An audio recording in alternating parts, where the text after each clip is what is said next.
The top leader of a company I worked for approached me with an important question. How do we get employees to get better at adopting change? This is a change capability question that many organizations have. I happen to know that the company was overwhelming people with change, top talent was leaving, stress-related leave was on the rise, and worst of all, change benefit realization was struggling. So I propose that we change the question to how do we as a company realize change benefits faster while increasing employee engagement?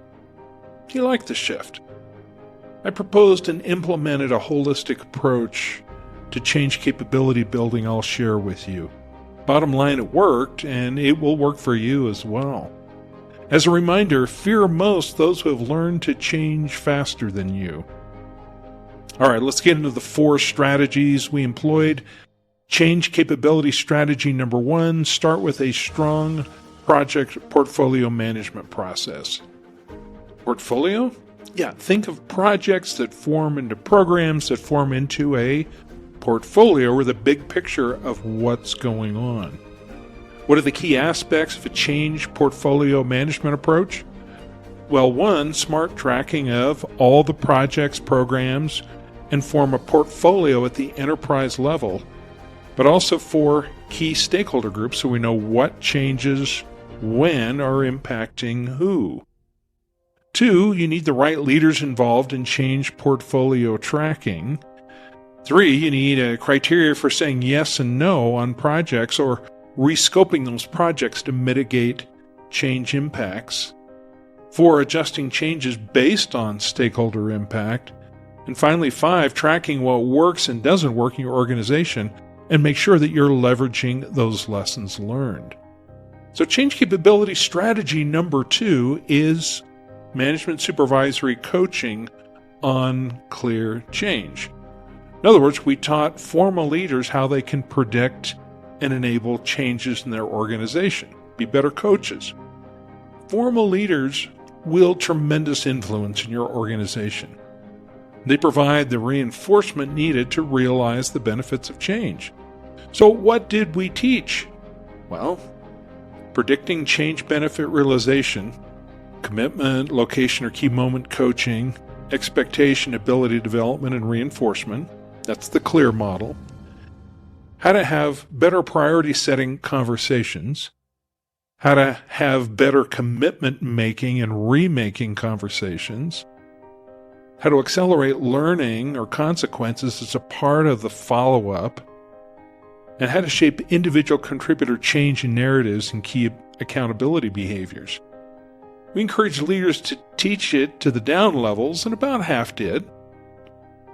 That brings us to change strategy number 3, which is teaching individual contributors peer coaching, also using the CLEAR model. So this involved how to predict change benefit realization. Again, these were the clear factors and how to contribute to reinforcement of key behaviors.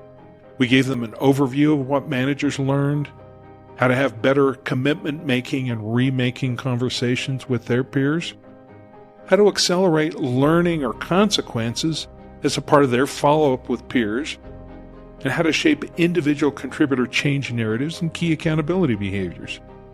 And finally, change strategy number 4 is change measurement and adjustment.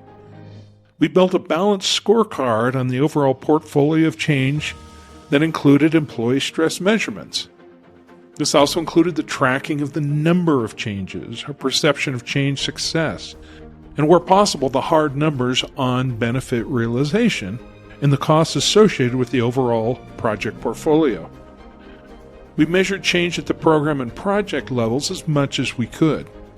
We also tracked change predictors, or clear survey questions, to validate the predictive nature of these questions.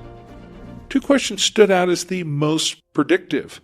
I expect this change to be successful, and I will get the support I need to make this change. Well, what were the overall results? Well, we didn't start with a clearly measured baseline, but our employee stress levels improved in retention and engagement, and most believed that we were getting significantly more done with less drama. The feedback loop between employees and managers was seen as the most important factor in getting a more change-capable organization.